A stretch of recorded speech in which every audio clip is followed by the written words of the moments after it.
Hello everyone, good morning. मैं अर्चना मिश्रा। आज हम लोग एक बहुत प्यारी सी कहानी शिष्टाचार पढ़ेंगे। यह कहानी दो बच्चों के स्वभाव, आचरण, व्यवहार की कहानी है। मेरे पड़ोस में दो विद्यार्थी रहते हैं, संदीप और भुवन। संदीप जब कभी मेरे पास आता है, पहले हाथ जोड़कर नमस्ते करता है, फिर चाचा जी कहकर मुझसे बात करता है। बड़े ही मृदुल और शांत स्वर में वह बोलता है, किंतु भुवन दूसरी तरह ही बात करता है। दूर से ही चिल्लाता हुआ आता है, मुन्नी के बाबूजी, आपको मेरे बाबूजी बुला रहे हैं। आसपास के लोग जहाँ संदीप की प्रशंसा करते नहीं थकते, वहीं भुवन के व्यवहार पर सबको हंसी आ जाती थी। यूं तो भुवन का स्वास्थ्य संदीप की अपेक्षा अच्छा था, पढ़ने में भी ठीक ठाक था, लेकिन संदीप का बोल व्यवहार जो लोगों का मन मोह लेता है, वहीं भुवन का आचरण अशिष्ट था। इसलिए वह किसी के द्वारा प्रशंसा का पात्र नहीं हो पाता था।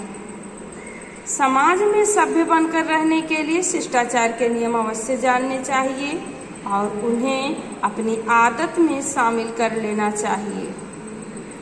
शिष्टाचार में सबसे पहले विनम्रता आती है। हमारी वाणी में, हमारे व्यवहार में विनम्रता घुली होनी चाहिए। इसीलिए किसी बड़े के बुलाने पर हाँ, अच्छा, क्या ना कहकर जी हाँ या जी नहीं कहना चाहिए। किसी की भी बात का उत्तर ऐसे नहीं देना चाहिए कि लगे कि लठ मारा जा रहा है। विनम्रता अपने से बड़े के प्रति ही नहीं होती, बराबर वालों और अपने से छोटों के प्रति भी होनी चाहिए। सभी से बोलते हुए हमारी वाणी में मिठास होना चाहिए, कटुता या कर्कशता नहीं। विनम्रता केवल भाषा की वस्तु नहीं है, हमारे कर्म में भी विनम्रता होनी चाहिए। अपने से बड़े के किसी भी के आने पर हमें उसका प्रसन्नता से स्वागत और उचित सत्कार करना चाहिए। विनम्रता और दीनता में अंतर है। विनम्र होते हुए भी हम अपने स्वाभिमान की रक्षा कर सकते हैं। विनम्र व्यवहार का अर्थ चापलूसी नहीं। यदि कभी यह महसूस हो कि हम जिसके प्रति विनीत हैं वह हमारा तिरस्कार कर रहा है अथवा हमें दीनहीन जानकर हमारे प्रति दया भावना प्रकट कर रहा है, तो हमें उसकी कृपा प्राप्त करने की चेष्टा नहीं करनी चाहिए। शिष्टाचार का दूसरा गुण है दूसरों की निजी बातों में दखल न देना। हर व्यक्ति का अपना एक निजी जीवन होता है, इसलिए हमें अकारण ही किसी के निजी मामले में ताक झांक नहीं करना चाहिए। यदि कोई हमारे लिए कुछ कष्ट उठाकर कोई काम करता है, तो हमें उसके प्रति कृतज्ञता का भाव अवश्य प्रकट करना चाहिए। इसका सबसे सरल उपाय है उसे धन्यवाद देना। यदि बस या रेल में कोई अपनी जगह हमें बैठने के लिए देता है, तो उसे धन्यवाद अवश्य देना चाहिए। भोजन करते समय भी हमें कुछ बातों का ध्यान रखना चाहिए। हमें खाने में अधीरता मतलब जल्दबाजी नहीं दिखानी चाहिए। चबाने में मुंह से आवाज करना अच्छा नहीं माना जाता। यदि हमारे घर कोई अतिथि भोजन कर रहा है, तो उसकी रुचि का भोजन बनवाना उचित है, पर जब वह खाना खा रहा हो तब उसके मना करने पर भी रोटी पूरी आदि उसकी थाली में जबरदस्ती नहीं डालना चाहिए।